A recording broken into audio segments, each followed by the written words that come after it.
Bonjour, je suis Reginhardt, l'auteur des cycles d'Oranos, et je vais vous présenter le temps d'une esquisse les personnages du volume 1, Héracliscos, premier épisodion.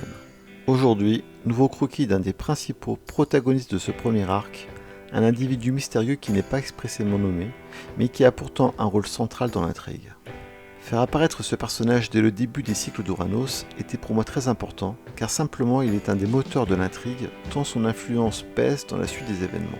Bien que son identité ne soit pas forcément un grand mystère, ou que ce soit important de maintenir le secret, j'ai tenu surtout à maintenir le postulat d'un point de vue sur les événements qui serait limité par la connaissance qu'en aurait le narrateur, soit Alcideus. Quand j'essaie d'expliquer le rôle de cet individu, c'est le mot de dynamisation qui me vient à l'esprit.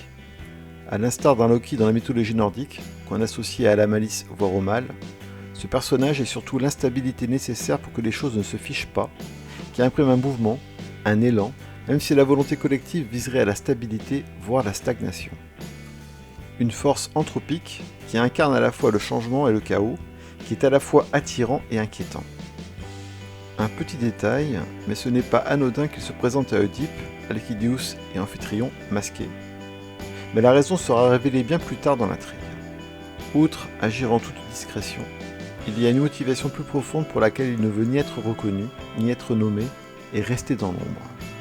Afin de ne pas trop abuser avec le Deus Ex Machina, je lui ai conféré un petit sifflement musical pour parfois, ostensiblement, signifier sa présence.